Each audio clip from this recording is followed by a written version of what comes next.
بسم اللہ الرحمن الرحیم۔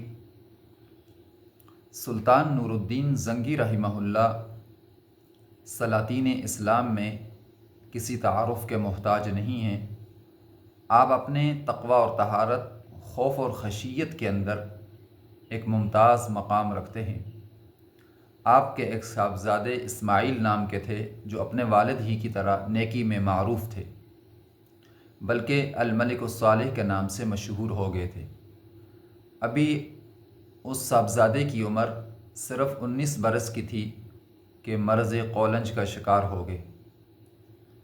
چنانچہ علامہ ابن العماد حنبلی رحمہ اللہ لکھتے ہیں کہ اطباء نے انہیں اس بیماری میں دوائی کے طور پر شراب کے استعمال کی اجازت دی۔ اطباء برابر اصرار کر رہے تھے، لیکن اس صاحبزادے نے کہا، واللہ لا افعل حتی اسأل الفقہاء، کہ جب تک میں فقہاء سے پوچھ نہ لوں میں یہ نہ کروں گا۔ چنانچہ شوافع علماء کرام کو بلایا گیا اور ان سے پوچھا گیا تو انہوں نے مرض میں شراب کے استعمال کا بالاتفاق جواز کا فتویٰ دیا۔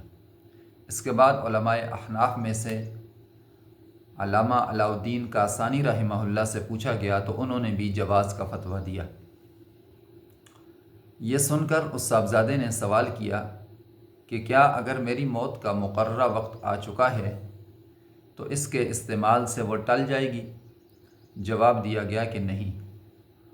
تو اس پر اس صاحبزادے نے کہا، واللہ لا لقیت اللہ وقد فعلت ما حرم علی، کہ میں اللہ سے اس حال میں نہیں ملنا چاہتا کہ میں وہ کروں جو مجھ پر حرام کیا گیا۔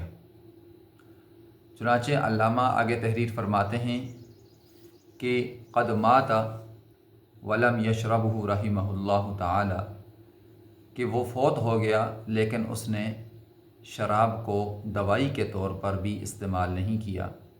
اللہ پاک ہمیں اپنے ان اکابرین سے نصیحت پکڑنے کی، سبق سیکھنے کی توفیق عطا فرمائے۔